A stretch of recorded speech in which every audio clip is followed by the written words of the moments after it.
Mesdames et messieurs, je m'adresse à vous et par-delà vous à toutes les Françaises et à tous les Français parce qu'une émotion légitime monte du pays. Je comprends les interrogations. Je comprends le besoin de me voir clarifier les choses. Et je vais le faire. Je vais le faire parce que je n'ai rien à cacher. Je veux dire à tous mes compatriotes que pendant toutes ces années, j'ai œuvré pour mon pays sans jamais enfreindre la loi et sans jamais déroger aux valeurs qui sont les miennes. Aujourd'hui, candidat à l'élection présidentielle, je fais face à une attaque d'une violence inouïe, à ma connaissance, du jamais vu sous la Ve République. Autant le dire avec force et d'entrée de jeu, c'est le candidat de la présidentielle de la droite et du centre qui est visé aujourd'hui et j'assume toutes mes responsabilités. Tous les faits évoqués sont légaux et transparents. J'ai été entendu pendant 4 heures par la police, Pénélope pendant 5 heures. Nous leur avons tout dit, nous avons répondu à toutes leurs questions. La réalité des faits, la voici. Oui, j'ai employé mon épouse comme collaboratrice. Elle a ensuite été la collaboratrice de mon suppléant. Elle est encore redevenue ma collaboratrice par la suite. Elle a donc occupé ce poste pendant 15 ans. Et ceci pour un montant moyen de rémunération mensuelle de 3 677 € net. Salaire parfaitement justifié pour une personne diplômée de droit et de lettres.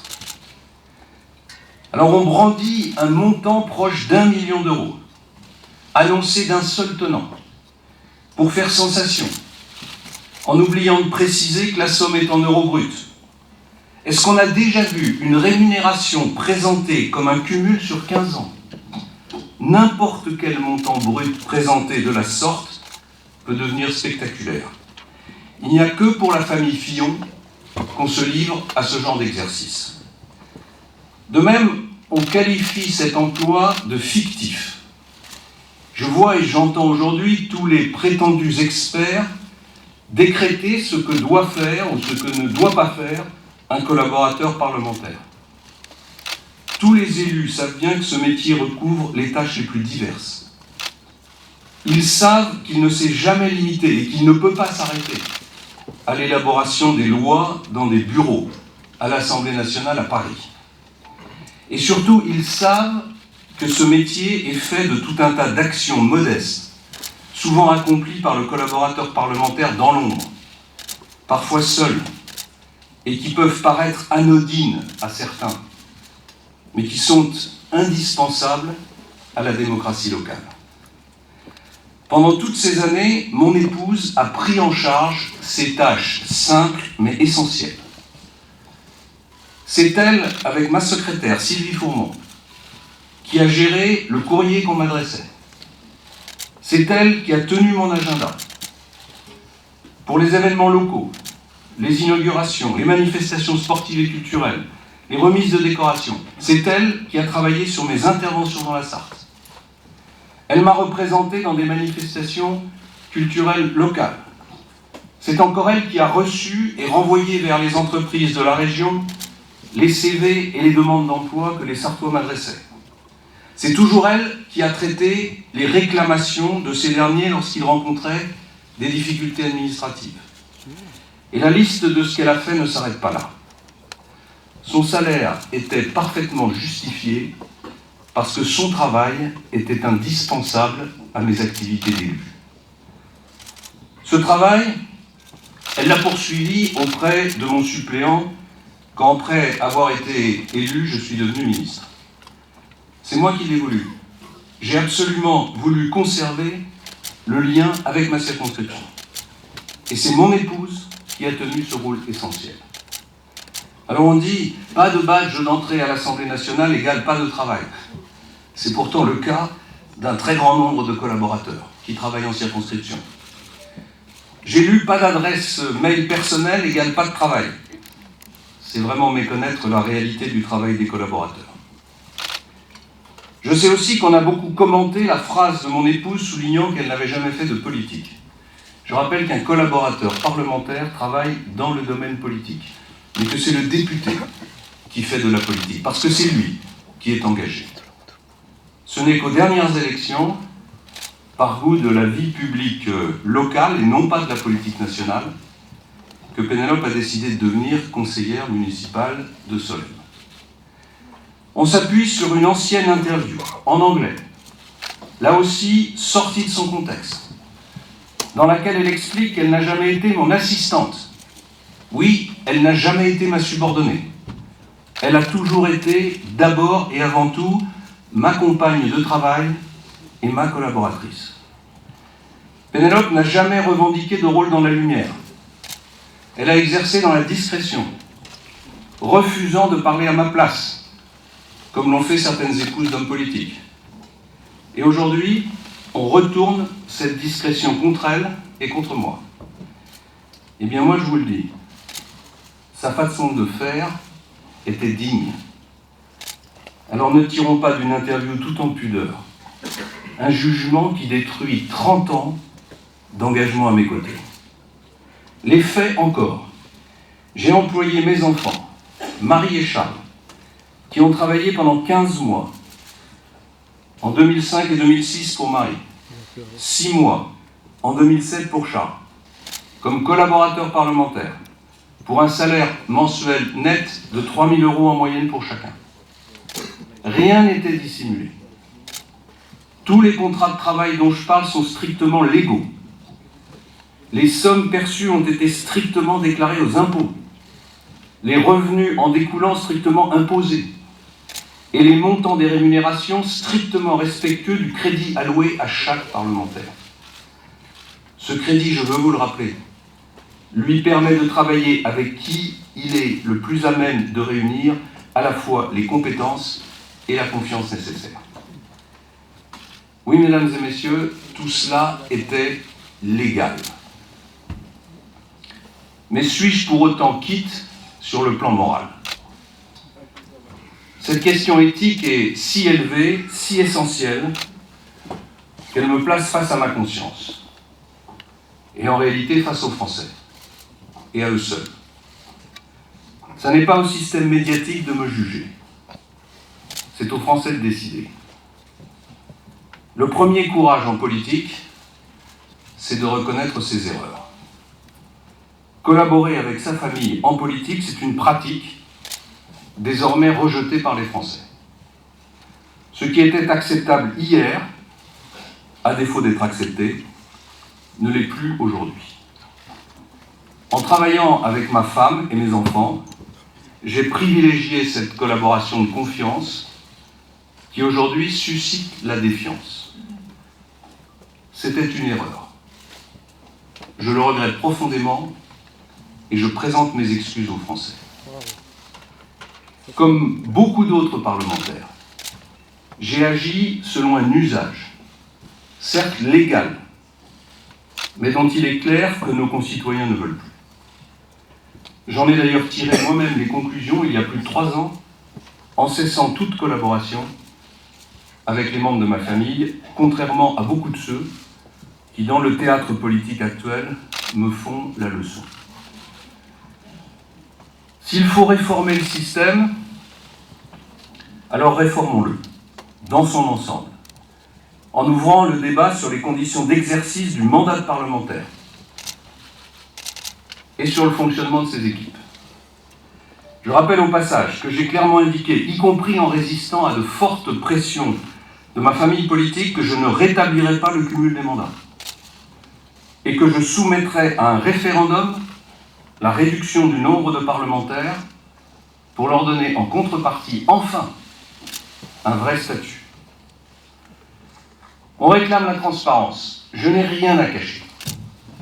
Je vais publier sur Internet dans la soirée un tableau des rémunérations perçues par mon épouse, ainsi que ma déclaration telle que je l'ai transmise à la Haute Autorité pour la transparence de la vie politique en décembre.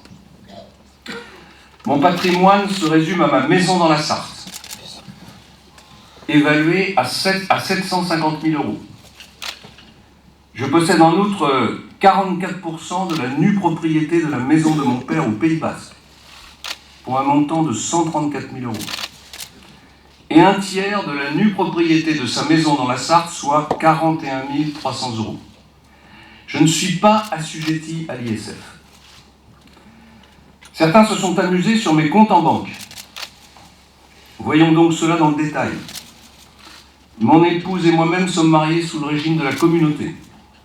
Nous possédons 2 PEA, 2 comptes titres, 2 assurances vie, 2 comptes épargne logement, 2 plans épargne logement, 3 comptes courants, un compte joint, un compte espèces, un livret de développement durable et un livret A.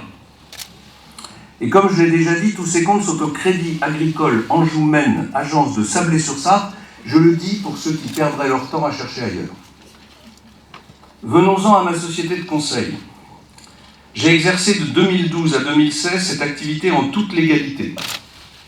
J'ai donné des conférences dans de nombreux pays, publics. Et j'ai conseillé des entreprises.